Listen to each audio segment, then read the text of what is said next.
See Salah's interview after the game? No. What do you say? I said it several times. If the decision is up to me, I want to stay in Liverpool. But the decision is in the hands of the management, and they have to solve this issue. Well, the decision being like, I would love to stay for X amount of money. Yeah, and they say that's too much money. They won't let me stay. Yeah, it's a bit kind of, purposely being a bit vague. Listen, I said I wanted to stay on the grounds that I get paid this much money. So listen, I said I wanted to stay. And they're saying, no, you're not, you can't. Yeah. It's one of those things like where it can become quite like a battle in the media then. What narrative you put out there. Yeah. If you say, listen, I wanted to stay, it's like, well, you want to stay for a lot of money. It's like, well, don't you think I deserve it? Have I not scored goals? Like the club can't win this one. You know what I mean? Yeah. It's just like you should, like even last year or 2 years ago, people was like, give Aubameyang whatever he wants. It's like, why do people start saying this thing? Like, you know what I mean? Like, why do you? He's good. How could it possibly go wrong? Yeah, not that I'm trying to, see players get underpaid here. Yeah. You know what I mean? But like this kind of thing, it doesn't matter. It's like, well, there is some kind of level of economics to this as well. Economics, and as well, you've got to like not upset the rest of the squad. Like, he's making 500 grand. I'm only on 400 grand. Well, this is it. Once he's the top, then everything else is like. So you're saying I'm half as good as Salah. You're saying I'm half as valuable to this team as Mo Salah. Interesting, because that's what the numbers say. It's like, well, technically you're right, but. Look, so I want to stay. They're saying you're not as good as Salah. It's out of my hands. Yeah, I'd like to say they have all these ex-players. And there is a definite like players union type thing where you want to see, former players. Like if you're a former player, you want to see players that get paid, because you want to see. And look, it's not like the club doesn't have either. I'm not saying like poor little FSG, how can they scrape this money together to pay Salah the money he deserves? But like, there is another side of it of, it's not just like the money's there and they're hoarding it. Yeah. Like fucking Smog and Lord of the Rings. And they're just like, no, it's mine. I'm keeping the money. Get back. Yeah. David Henry. Or is it David Henry? Well, I fucking good. What was his name? I just remember from the Super League, his apology, his hostage video. Remember that? You can see the words in the glasses reflection. Yeah. Dead eyes, lifeless eyes. That was a good video. Did you actually watch any of the midweek games? I watched United Arsenal, and I watched another one. I watched the Chelsea one. I didn't. I don't have Premier Sports, which had every single game for some reason. So I watched Sonic the Hedgehog on Netflix. Oh, we could talk about that. Yeah, honestly, not that bad. That's good. Because my expectations were low. Yeah. Because of all the it got remade, and I didn't hear a thing about it after all the controversy. So that must be terrible. So I put it on, and I was expecting Sonic to be really annoying and Jim Carrey to be really Jim Carrey-ish, But it was actually pretty good. Like there was bits in the movie where I breathed pretty hard out my nose. Yeah, that's all you can ask for in this day and age.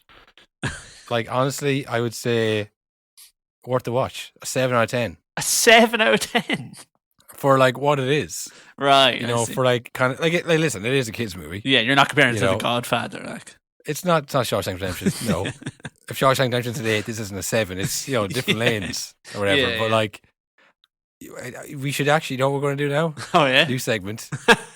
It's the no nonsense movie of the week. Oh. Very good. For all December, we're going to come up with a movie of the week because you're going to be around your family. It's like you're going through Netflix. Yeah. There's a lot of movies on Netflix now, and if you have Disney Plus and that shit, it's like, oh, what do I watch? We're going to give you 4 solid choices. Yeah, starting with Sonic the Hedgehog. Not too good though. No, well, this isn't going to be like there's not going to be any art house films here. Niche ones. This is ones that you'll find on Netflix that we've seen, we've watched. We're going to. You'll do one next week. I got one next week. I got it right now. Well, depending on how many episodes we'll do one episode. So you're going to have literally 5 or 6 movies a week. If you come across Sonic the Hedgehog on Netflix, and you think, oh, I don't know about that. You have the no nonsense seal of approval. It's a good watch. Ding. There's funny lines. They've never steered me wrong before. They've always December been right. Movie of the week. Start with Sonic the Hedgehog. Like I said, you win next week. I'll do it next week. After that, we'll tie the points at the end, and you can cash in those points for prizes at the nonsense shop. Yeah, merch. Yeah.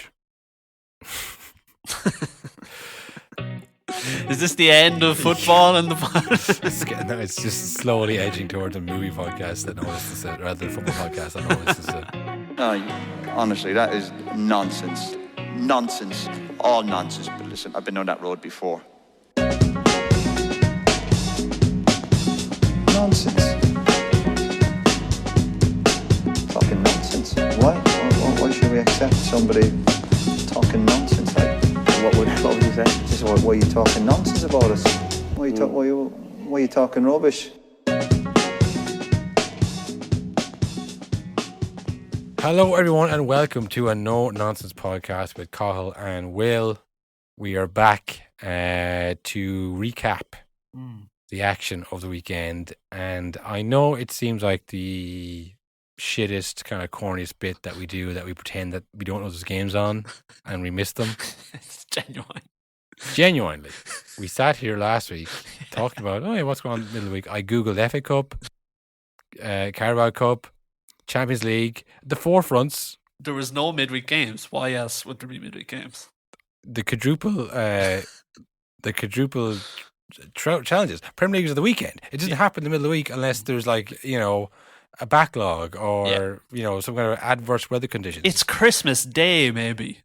yeah. When it's like Christmas time, not really sure what day it is. That's when they play middle of the week. We had a look for the competitions, nothing on, and we said, yeah, that must be it. Obviously, the Premier League said, well, sure, while you're here and there's nothing on, we'll just knock some Premier League games out, will we? I don't even think it was December. Of course, I mean, they had it all scheduled at the start of the year because Premier Sports had all the games, which they always said, listen, Premier Sports, you can have these games in the middle of the week that no one's going to watch. Or maybe Premier Sports were like, Sky Sports bought all the games, like, yep, weekend, this midweek. And then those were left, and Premier Sports were like, we'll take them. There's no one know they're on. I don't know how Premier Sports got them all, because I thought that blind bid that they spent $8 billion on, or $5 billion, whatever it was, like 5 or 6 years ago. I don't know how I don't think Premier Sports existed back then, so I don't know how they've got any piece of the pie. But regardless, they had those games on, and I didn't see them. I watched some of the Arsenal United game. No, I watched the Arsenal United game. To be fair, yeah, I watched the Arsenal United game. That was a big one for both teams, I think. Yeah. For sure. I mean, I guess United won, but it's one of those things where it's like, you thought you were kind of past this point. Yeah. Like this was the year you're going to kick on and start competing with them. Like they're already competing with City and Chelsea on their day. Yeah. This was the year they're going to compete for the title and sustain a challenge. Blow past the Arsenals and Tottenhams and stuff. Like, I feel like Arsenal are where United were a couple of years ago, where they have a goalie making ridiculous saves that kind of, it doesn't even paper over the cracks, because everyone knows, like, he shouldn't have to make this many saves a game. And then by virtue of having decent players like Smith Rowe and Odegaard, and then some, maybe not some decent players like Travers, it's like, they're getting there, and there's not much expectation, because, like, well, look at the side, they're not going to win. So, and this is what we're saying about Solskjaer. This is why you got sacked, because you meant to go to the next level, not go back to where Arsenal are now. Like, they beat them 3-2, and it was a good game. Like, as a spectacle, it was a good game to watch. But like, really, City hammered Arsenal. Chelsea beat them very convincingly. Liverpool hammered Arsenal. Whereas, same thing now for United. They got hammered by Liverpool and beaten pretty convincingly by City as well. Yeah. Yes, they turned around for Chelsea, but just like, for both teams, United, it's like, well, at least they won, better than losing, but it's kind of a clear mark of where they are and not where they want to be. But I don't know, did you see this stuff? This was amazing, kind of commentary going around about Ralph Rangnick. Ralph Rangnick. How do you spell his name? How do you pronounce his name? Rangnick, I think. Ralph Rangnick. We call him Ralph. Ralph Rangnick. And I think it was the Chelsea game, it started first, and they actually asked Michael Carrick, has Ralph Rangnick been controlling you with his mind and telling you how to coach? You couldn't possibly have been doing this yourself, Michael. What happened?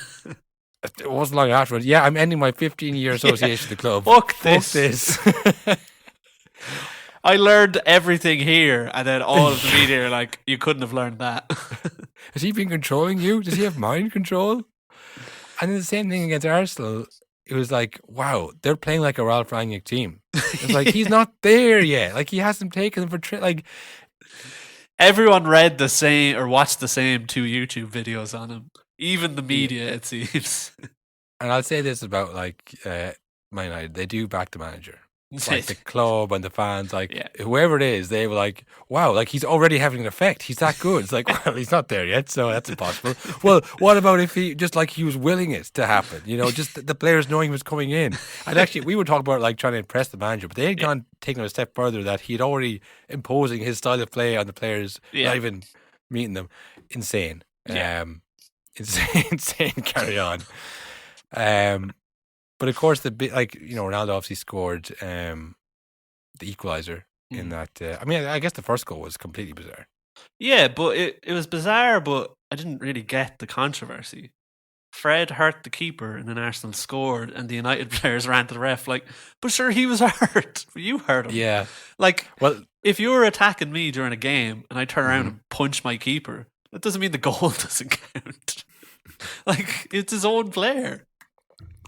Well, it's one of those things where we were saying before is like that the goalie is a protected species. Yeah. You know, like Fred actually trod in his foot. Yeah. And the play went on. And as the ball was going into the empty net, Martin Atkinson looked up and saw the keeper's hurt and like, oh, whoa, stop the whistle. Something touched the keeper. Something must have happened, yeah. Well, somebody must have, come made the keeper stop the match. You know, it was like, he literally didn't even see it because he would have been, well, that's not free. But as soon as he saw the keeper in some kind of distress, he was like, oh, it must be a free out. So the fact that he called, then it was like, did he blow the whistle before the ball crossed the line? You know, and then obviously you got VAR involved, and it's like, it turns out his own player stood him. So, and it looks like he went down pretty easily too. I don't think he's probably that hurt. Yeah, it was kind of embarrassing for the hay. Like, oh fuck, I don't know if I can. Oh, can I? Yeah, I think it's Dan. And he's like doing a little jog across, doing a little like a mini fitness test for himself at the goal line to like really sell how he'd been hurt. Oh, it was just weird. I mean, the United players arguing with the ref was insane. Like Fred was like, I stood on him. Fred was front and centre. Yeah. Like you did it, man. He was saying, "There's a new manager coming in. If I get done for this, I'm screwed. You're going to kill my career. I need this." Have you seen what they say about me on Twitter already? Yeah, God knows what they were saying to the ref, what they were complaining about. But that was the first goal, and then of course Ronaldo.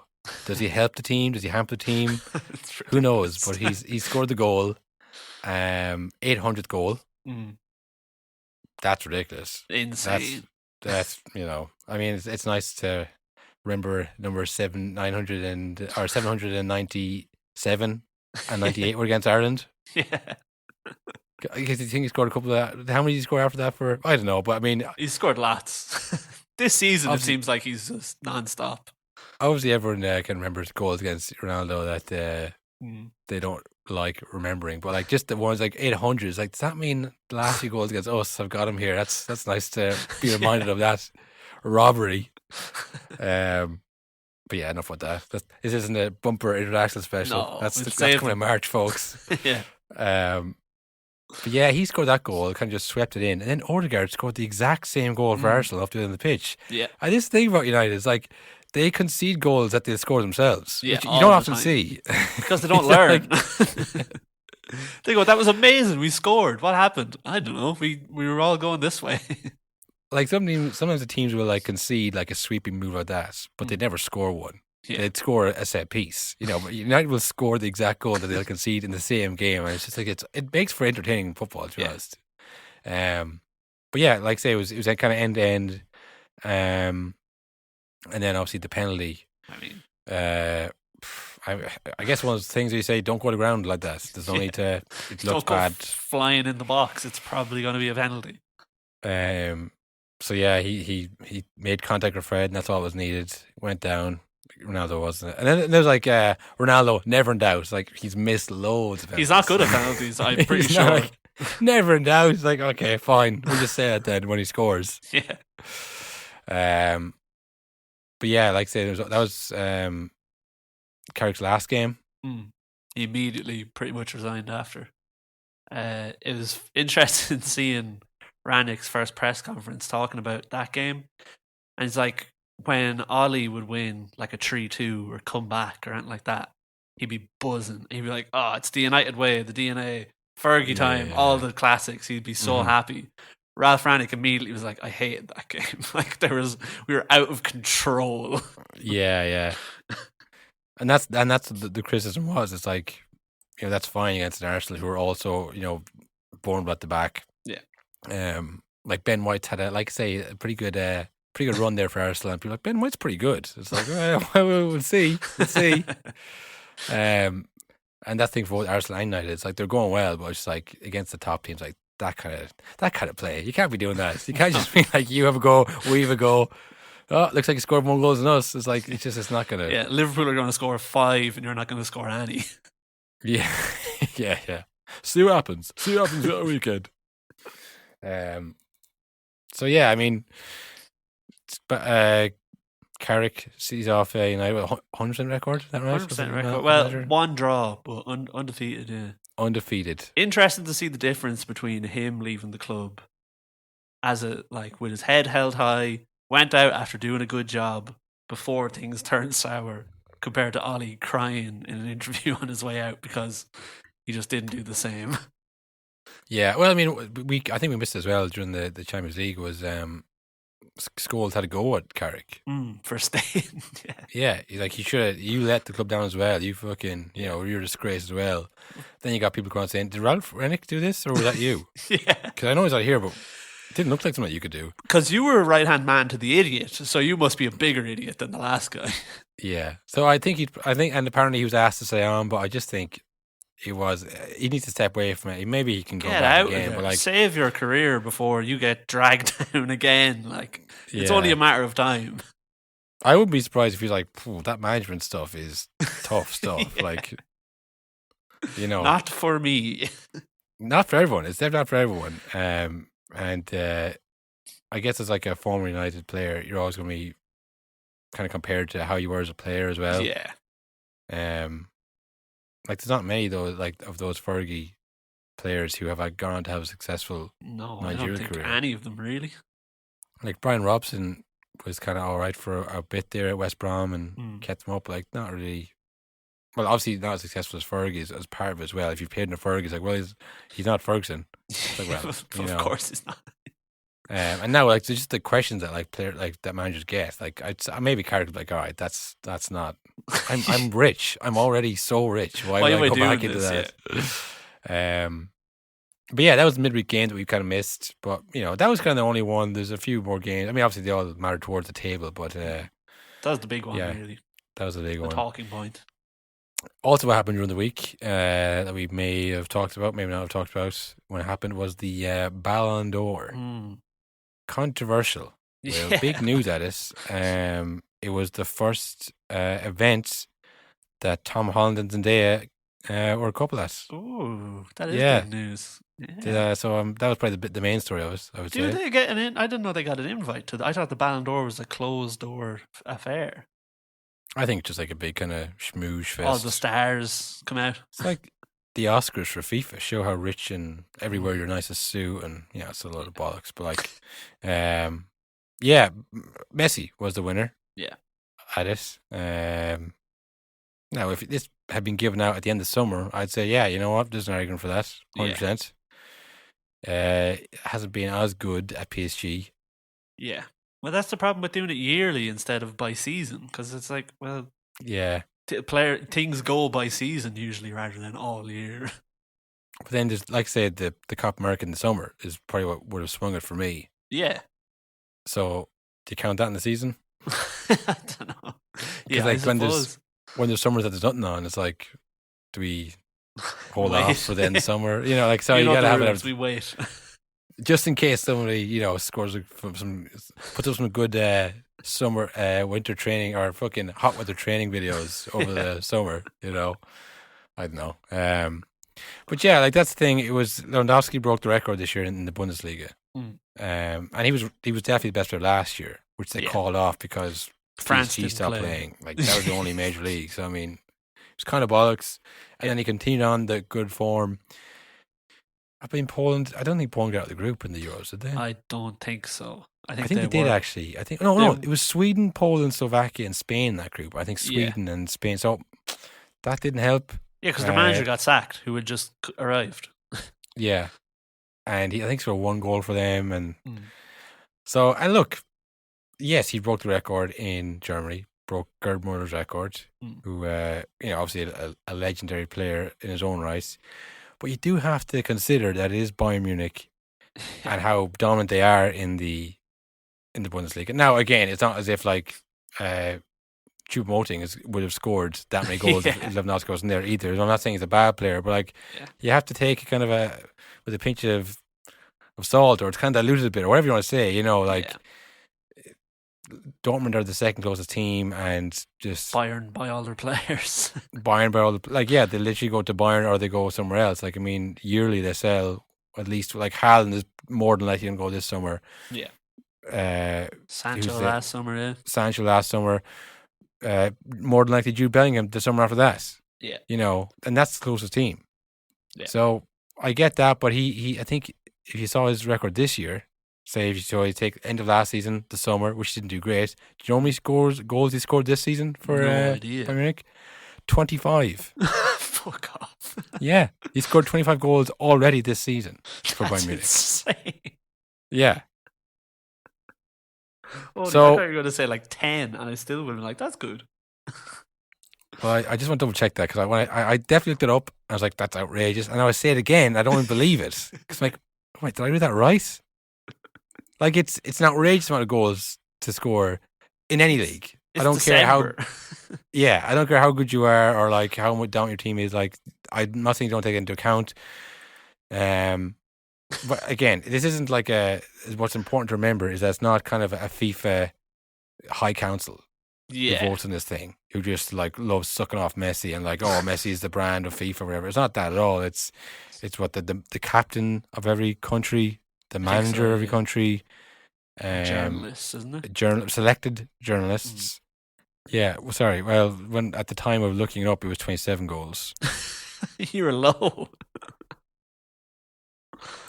So 16 goals in 14 games in Bundesliga, 9 goals in 5 in the Champions League, Holy 2 goals shit. in 1 game in the Super Cup as well on top of that. So if you even take out the Super Cup goals, which is, whatever, like that's the Charity Shield, I'd imagine, I think. Yeah, I think it is.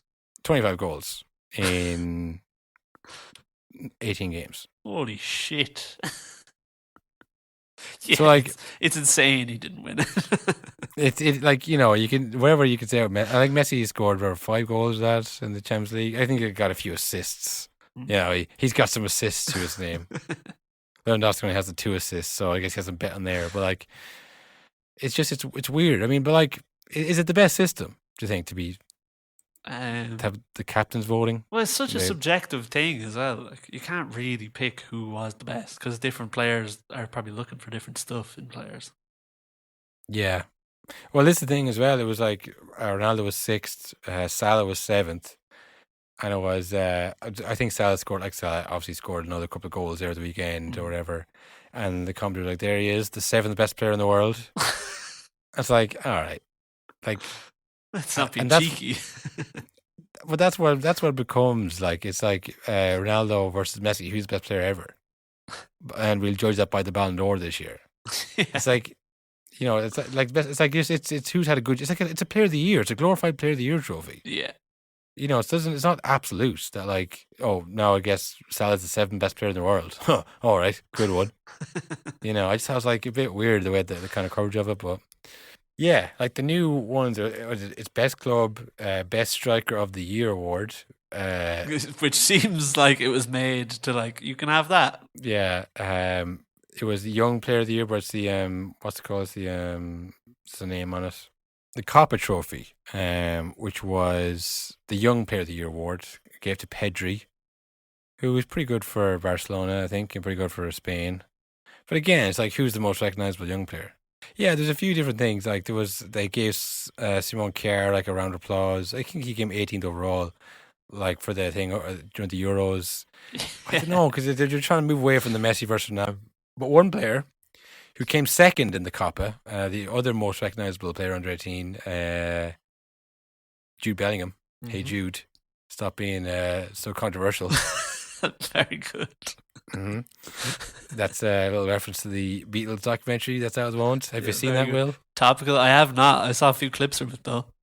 Yeah, same. Hey, you know what? Let's save that for next week's segment. The Patreon. No, the no nonsense movie of the week. Dortmund are playing Bayern Munich there. I think tonight. Just gone. I think so. It was here today or yesterday. Today, yesterday. One of the days of the weekend there. You won't know when you listen to this anyway. No, yeah, he won't be listening to this. Anyway, Germany, the German Bundesliga. Dortmund are playing Bayern. Now you might look at the result and go, "Wow, quelle surprise! Bayern win again."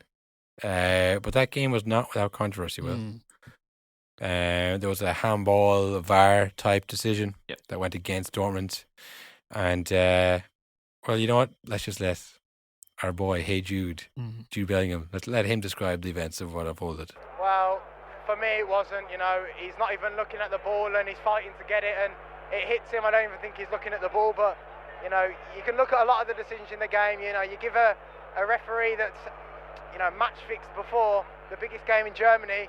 What do you expect? Yeah, so pretty explosive stuff from Jude Bellingham there. I'm just literally looking at a headline there. It's a policy in this show to only read the headlines, not the articles. That's what we'll do. It says Jude Bellingham subject of criminal complaint after explosive referee criticism. So I don't know if he can find himself in hot water for. I mean, it's not slanderous if it's true, is it? Usually that's the rule. Yeah, if it can be proven, it's not defamatory. But I wonder, is it like because it's so long ago that maybe it's like you can't say that anymore? Oh, the statute. What's the term? Statute of limitations. I don't think that's how that works at all. I don't think so either. So I don't know what that. No. I don't know. Not too sure how he's getting sued or whatever. Yeah, I mean, I guess it's mean. Yeah, I think your man just didn't like it, basically. Well, so the story goes is that it was 2005, and he was a referee's assistant at the time. Learning his trade in the beautiful game as an official. And the main ref was getting done. Well, was taking bribes for like hundreds, thousands. He took a bribe himself for €300. Oh, so little. Well, that's the thing. Maybe he felt he was getting cut out of the deal. Maybe he wanted a bigger slice of the pie. And him and a bunch of other wormy fourth officials ratted him out. Yeah, they turned on him, and that I think they got a plea deal. They said, we'll give evidence to him. That's how he's still a ref. Oh. So they gave evidence against him. So he did take bribes, and he's a narc. Yeah. And he's a turncoat and a rat. Yeah. These are Jude Bellingham's words, not ours. Yeah, this is word for word what Jude Bellingham said. We're reporting on the news. So I don't know. I guess one of those things where it's like, oh, come on, let's leave that behind. We've sorted that. So you can't bring that up again. I don't think he's going to be actually done for. Unless none that's true. Yeah. But I mean, what he said down in that clip that he's match fixed before. He's match fixed before. What do you expect? So I guess you could interpret that as well. That's not what happens. So therefore, that's slanderous. Yeah, but, maybe by the letter of the law, it never match fixed. It was 2-2 after like 80 minutes, and they got a penalty given against them. And after the heat of the game, you think, oh yeah, we got screwed in that game. Maybe when you look back, you go, oh, well, maybe that's not exactly what happened. I mean, Jude Bellingham's what, like 17 or 18? I don't think he's the man who should be sent out in front of the cameras right after the game. Yeah, and like we were saying, Dortmund are always fighting an uphill battle against Bayern Munich. Yeah. It's always going to be like, we'll struggle to beat these teams. So you come close and you feel you got robbed anyway. Yeah. It's always going to be explosive entry. Never mind that there's actual match fixing ref out there. Doing match fixing similar situation. Yeah, so I mean, we'll see where that one goes. We'll definitely report on that, I'd say, unless we forget about it. But yeah, I suppose other than that, then we had some Premier League games this weekend. Yep. Big result there for West Ham. Yeah, massive. Gave Chelsea the L3-2, as I call it. Oh yeah, do you say that? Yeah, well, when they win 3-2, I call it the L3-2. Yeah, everyone knows that. Yeah. It's kind of self-explanatory. That's why I like it. Yeah. So yeah, West Ham Chelsea, big game for for Chelsea, I suppose, because these are the ones that kind of trip you up, because you beat the lower teams and they won't be expecting anything. Yeah. And the big games, like, everyone's up for them. Yeah. And I guess if you're the best team in it, like Chelsea, I think probably are, you should come out on top. But it's the West Hams who are going well enough, don't have any fear of the top teams, and do have the quality to beat you. And then maybe you're not 100% up versus that. They kind of, it sounds kind of disrespectful to say catch on the hop. Yeah. But it is a bit of that, because it starts off with Thiago Silva getting the goal, and it's this is going to be a Chelsea win. Then Mendy, who just back from the Ballon d'Or, actually, was he? I think it's weird that the Ballon d'Or is on in December. Isn't there games on? Usually it was January. Yeah, that they used to do it because other leagues had that time off. Yeah. But yeah, Mendy gave away a weird one. He tried to shield the ball off him. It's like, where do you think you were in relation to the pitch? And Lanzini then stuck it away convincingly. Then Mason Mount scored a great goal. And I was like, oh yeah, this is just going to be Chelsea. Chelsea are too good. Too many players on the bench. But yeah, West Ham equalised and then got the winner. Jared Bowen had a pretty good game for them. So yeah, when it's very close this season between Liverpool and City, these are the ones say will trip you up. So important to get the win here, but Chelsea still holding, or West Ham still holding on to fourth after that. Yeah, we were saying that they'll go away. Don't worry about it, lads. They'll be gone soon. The chasing pack consists of United and Arsenal, pretty much, I would say, for that fourth spot. Tottenham as well. Tottenham too. Tottenham are going well. Conte hasn't played pretty well, but I don't see the teams around there that West Ham can't beat them to fourth spot. And you can't rely on any three of those teams to they won't slip up once. Yeah. So, look, West Ham can stick at it, and there's definitely Champions League up for grabs. I know they came close last year and they fell away in the end. But, the biggest fear I think will probably be United if Ralph Henrik, what's his name, Ralph Rangnick can get them playing well and consistently. There is a good team there. But other than that, I think West Ham keep getting results like this and keep playing well. There is really good players there, and they do play a nice style of play. I think they're through in the knockouts of the Europa League as well. Yeah, they've been going well in the Europa League. That's obviously and of course famously still in the FA Cup after knocking out United and City back to back. So it will come to a head. It always does for teams in Europa League. They have to play. I just saw there. They have to play Tottenham in the next game in the League Cup. So United, City, then Tottenham is their run so far. Is that the League Cup or the FA Cup? League Cup. And which one did they knock out?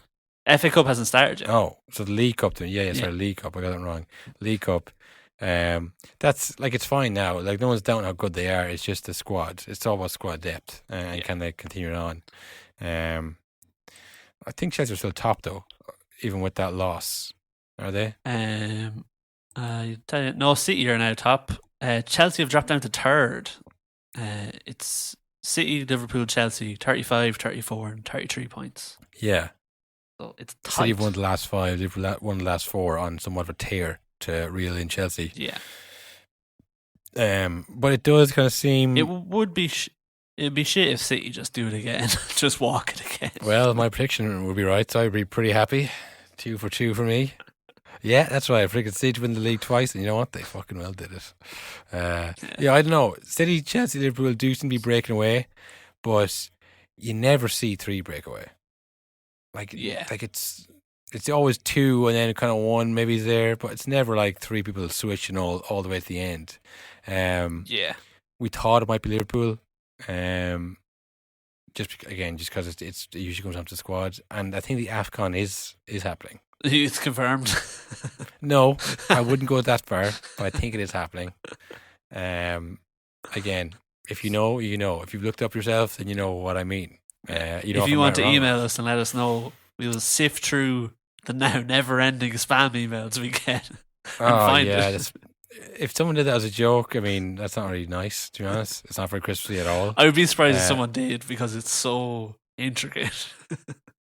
Well, it's a lot of the emails are for American insurance companies. So I'm looking at a couple of listeners in particular who, if that was you, if we said something that was not maybe favourable to your team, this is your response, we heard it loud and clear. All right. We did. I was looking in the description on our Spotify, Yeah.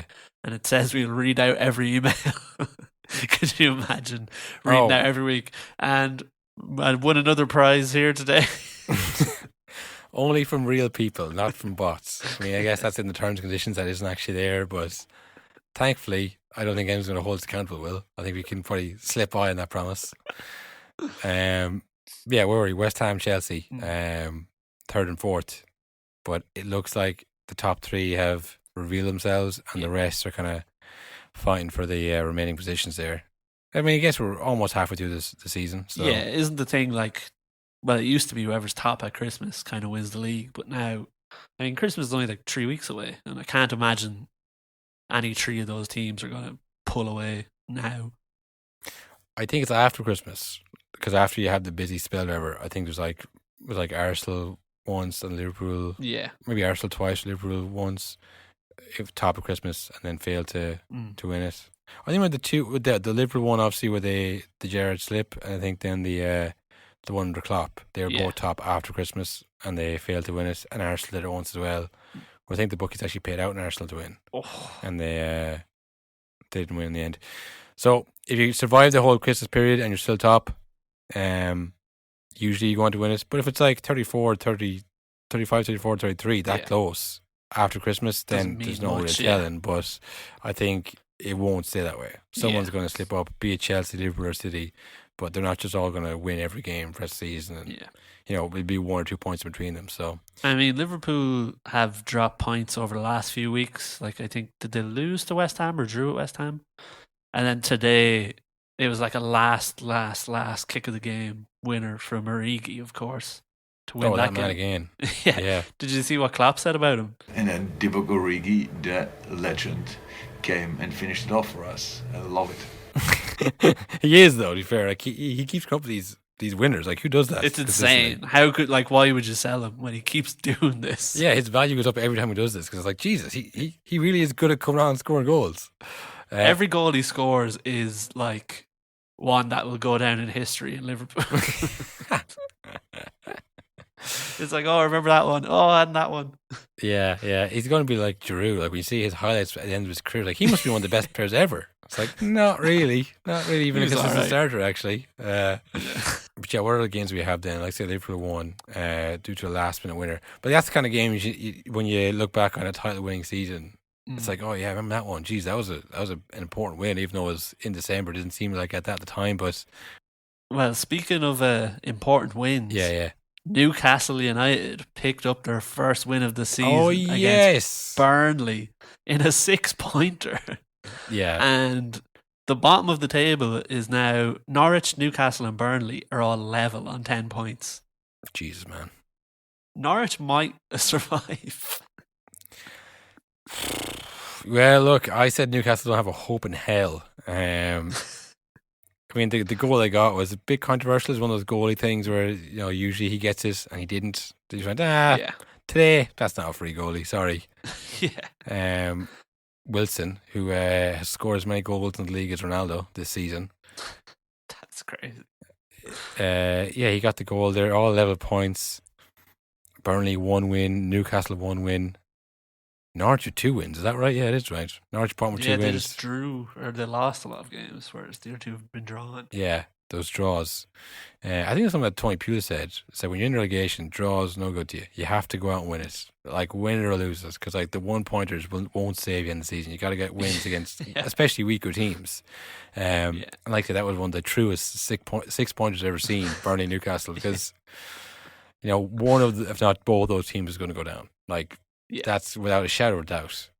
Everton are in 16th. I always thought that as below Southampton, who we were talking about how barely exist anymore. And Leeds are going bad. Leeds are in trouble, lads. Leeds are going to go down. And they're, a good way clear of Burnley, Newcastle. I guess Everton are 5 points clear, but it's just they're going so badly, when you look at the bottom 10, it seems like a very weird season. Yeah, like those bottom 10 in other years would have made up, the bottom half of the top half, if you know what I mean. Yeah. Like say Everton, Southampton, even Palace on a good season, Villa, Leicester. I mean, Yeah. Brendan Rodgers was this close to being Man United manager. I'm convinced. I think so. If he went on a run this season, I think he'd be at United right now. Yeah. I mean, in the words of Kenny Cunningham, possibly so. But they played Aston Villa today and lost. That must be triggering for both those managers to see each other again. Yeah. Like, how different things could have been for them both. Yeah, I mean, Vietnam flashbacks. I mean, maybe not Gerrard. I mean, his legacy was kind of solidified. He would have had one league title, maybe. But for Rodgers, I mean, that's a I remember you. that's a what if moment, if ever there was one. Like, I mean, obviously he kind of reeled it back in at Celtic, and now he's at Leicester. But like we've said before, there's only so far you can bring Leicester because just the financial advantages that the likes of Liverpool. Yeah. Like even the fact they're debating paying Salah $500,000 a week, like it mightn't be doable, but like Leicester, which like who do you think we are? Like, there's no way that's ever going to happen. So yeah, I mean and of course then just to add salt to, like I said, Gerrard's fine. Gerrard's still a Liverpool legend. Doesn't have a league title, but whatever. Then he goes and beats them with Aston Villa, who I saw him there doing an interview before the game with Jamie Carragher. They do those kind of like in-depth kind of, and it's always, sit downs. Yeah, they were walking the pitch and like, what's the Steven Gerrard type of team, that kind of bullshit. And he's basically like, he was like, yeah, I want people to kind of fear coming to Villa Park. I want them to know they've been in a game. No matter what happens, like you can't just let. And he literally said the United thing or the Atromitos thing of like, before this club we'd be kind of like, win one, lose one, draw one, like that's all right. It's like it is. It's a fact. It is all right. It's confirmed. It's just all right. But yeah, that's what he's saying. And then that game there against Leicester. What that translates into is he wants to be Stoke with maybe a bit more money to spend. Yeah, like he wants to kick the shit out of players when they come here. Like the crowd were like going mad at Schmeichel. Like he complained to the ref and got a goal disallowed and all this stuff. Like the crowd was going crazy. They were very physical. Aston Villa. John McGinn was like a bull in the china shop. He was like just busting around. There's a play there where the whistle like clearly gone, and he knew well. And he kept running with the ball. And Sienchi just kind of pushed him like, hey, stop. They really did bully Leicester. But yeah, they're bottom half. But I think they're just better than the teams below them, I can't imagine they'll stay down there. Like that table, like a lot of those teams, like they're 10th now, mid-table after that win. Leicester below them. Brentford, Palace, Leeds, Southampton. Honestly, this season, the bottom half is much more interesting than the top half. Yeah, to me, way more. 'Cause it's so close as well. Like, yeah, there's only 10 points between 20th and 8th and 9th. Yeah, like the kind of middle class of Tottenham, United, and Arsenal. They're like, they're not going to get relegated, and maybe West Ham as well. To throw in there because they're not quite at the top. There's the three at the top: City, Liverpool, Chelsea, and the middle class of West Ham, Tottenham, Man United, Arsenal, and the rest are like they could all be relegated, like from 8th down. They could all be relegated or go to Europe. Yeah. I mean, maybe to the extent like Norwich, they're not that much worse than I don't know Palace on their day. Like if Norwich beat Palace, you'd be like, Jesus, that's outrageous. Or Villa or Brighton, like it's a huge kind of gulf, a huge swath of teams there. They're like, Jesus, where do they stand in the league? What's going on? But yeah, what are the games we have then? What did we miss out? Any exciting games? Tottenham, Norwich. Yeah, that was a Tottenham, Norwich. Yeah, like I said, Tottenham are keeping in touch there with that top 4 spot. And no need for Kane. Who fucking needs him? That's I think what Conte says much this week. So I'm not worried about Kane. It's like, yeah, look, I saw him. I'm done with him. I don't. Yeah, I don't. Does that mean that he's not worried about his form, or I literally don't think about him at all? Like I think if it was like week 1, that's probably what he meant. But now over time, he's probably starting to mean like, oh no, Yeah. I see him training every week. I know what he's about. Apparently, Atromitos and Pookie missed a handful of chances themselves, which wasn't good. Not good. But I can see it happening. Yeah. But do you see Lucas Moore's goal? Yeah, screamer. I'd say goal of the season already. It's looking, yeah. It had everything.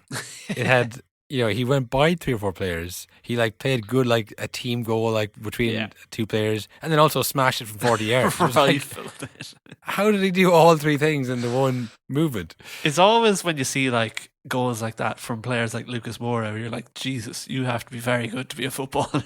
Lucas Moura is doing that. Imagine what Ronaldo is capable of if he just really let loose with his best possible movement and stuff in his prime. Compared to, it's crazy how good everyone is. Yeah, somebody said, Moore is a bit of a wishy-washy player, but he has that ability just in him He would all the time. Literally be the best player in Ireland. He could do that at any moment, But yeah, Tottenham, say it's kind of like Arsenal. It's a good kind of bit of a run as well. It can help get the comps up, get the results up. I don't think they're in the league of the top 3 teams, but they'll definitely turn that 4th spot. Everton and Arsenal play Monday night. Big for Everton. Again for Arsenal too. You don't want to. Yeah, this is a tough time now. A lot of games coming up. You don't want to go into a loss. This is the test. Yeah. Man City beat Watford. They were unbelievable against Watford. Watford aren't going too badly. Man City just dominated them.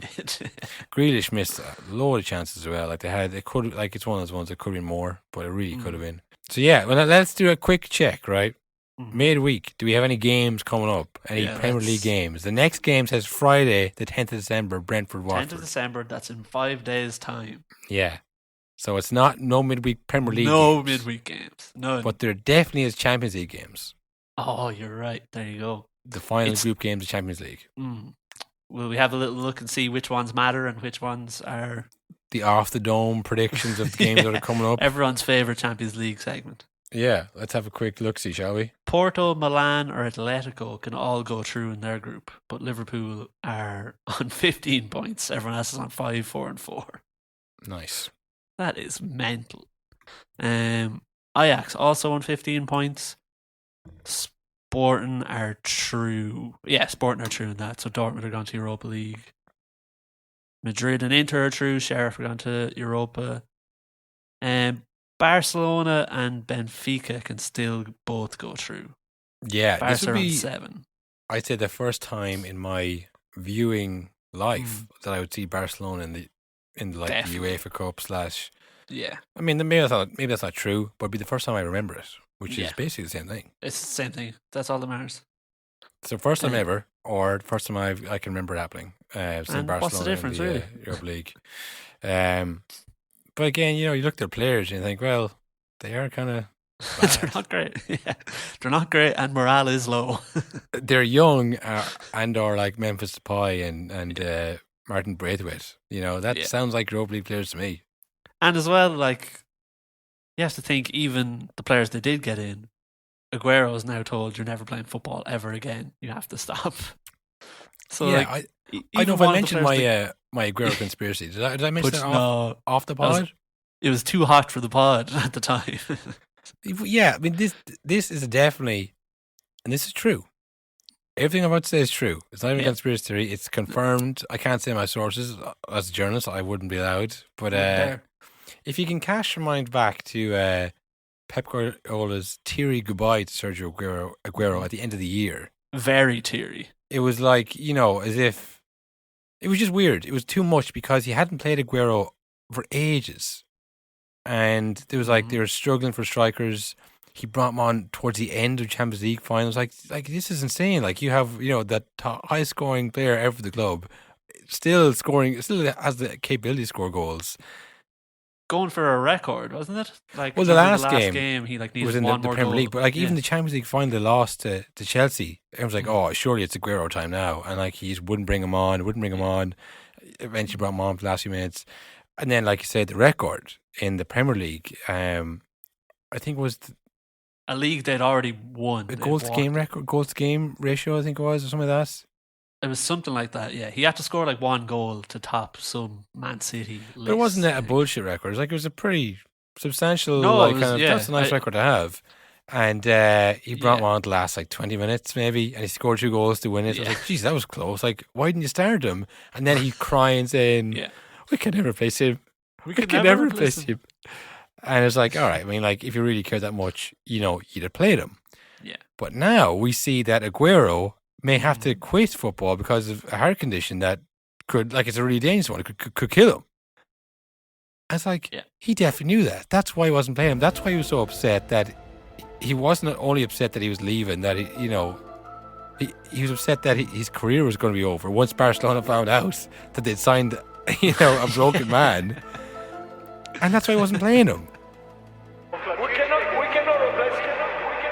We cannot.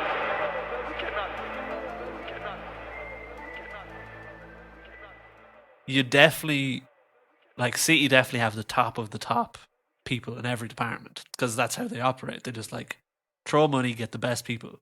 Definitely found in a check that I could see Barcelona maybe like, oh, let's not do that check. We don't know if we can afford that. For anyone who's saying, and Barcelona are sure the same thing. You would think that, but the last 18 months have shown us they really aren't on top of their shit. So I wouldn't be Lil surprised. Messi asked, could he play for free? And they said, no, we can't afford it. No, you've no idea how much we fucked this, Lil. Even you playing for free would cost us money. That's how He much was in debt we crying, are. leaving the club. He wanted to stay so bad. And they're like, we can't possibly. We fucked it. Yeah, so that's my conspiracy theory that Pep does care about him, and that's why he wasn't playing about him. That's why he was in floods of tears leaving, because he's like, this man's career's over and he might die. And I'm staying to Barcelona, and I'm not legally allowed to say anything because City will have me disappeared. Yeah.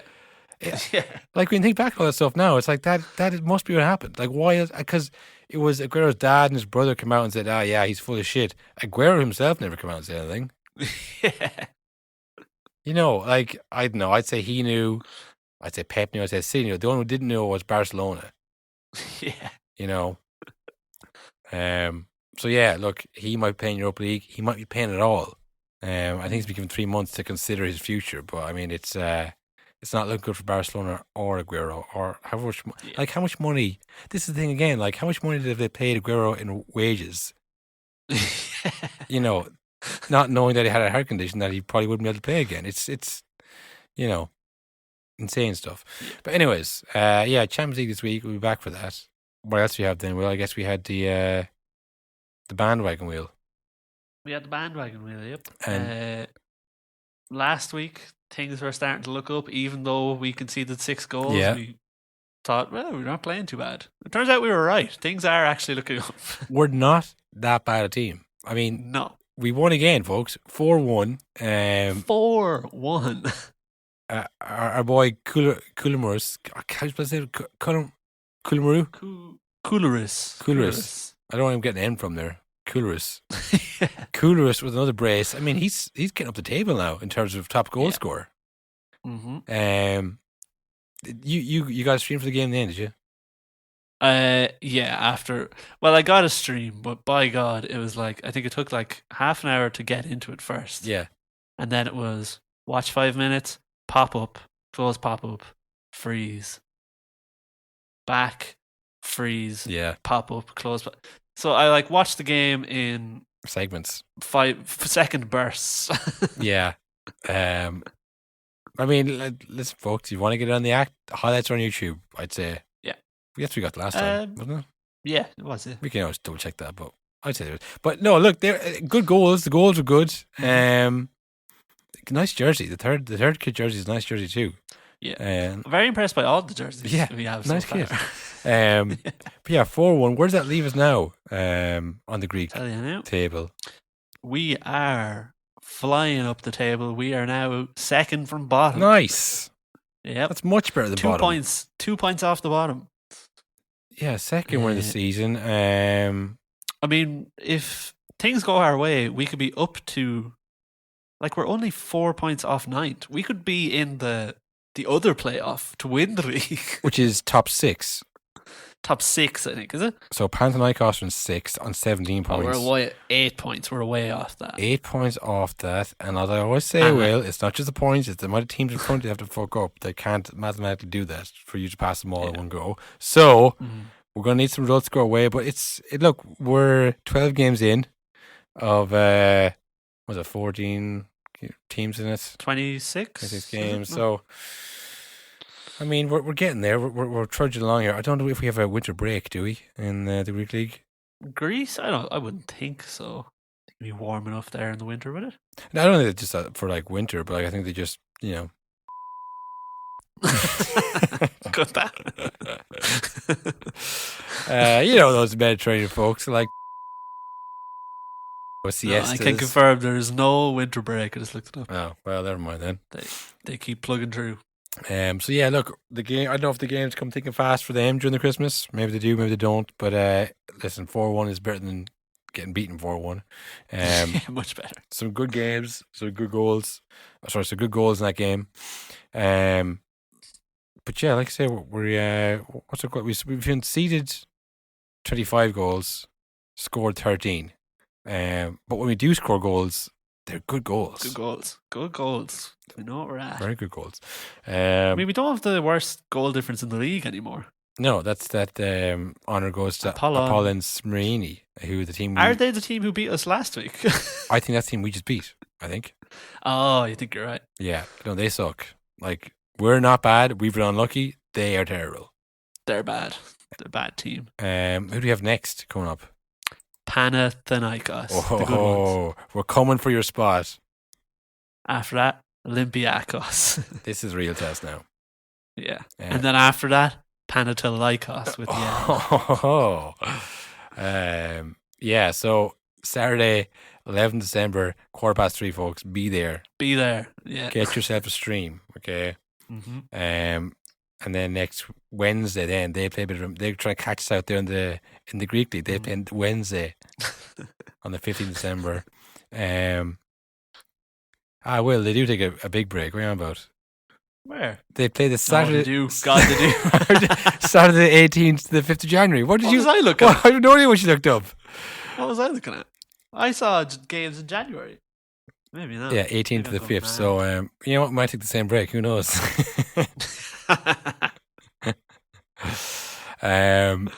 So, yeah, we got a tough run here now. Panathinaikos, Olympiakos, and Panathinaikos. Then we take a bit of a respite for Christmas period. Fill our bellies with some Greek turkey, and then right back at it. So, a tough run coming up. I think we're up to it. We needed this 4-1 win to kind of set us on our path here.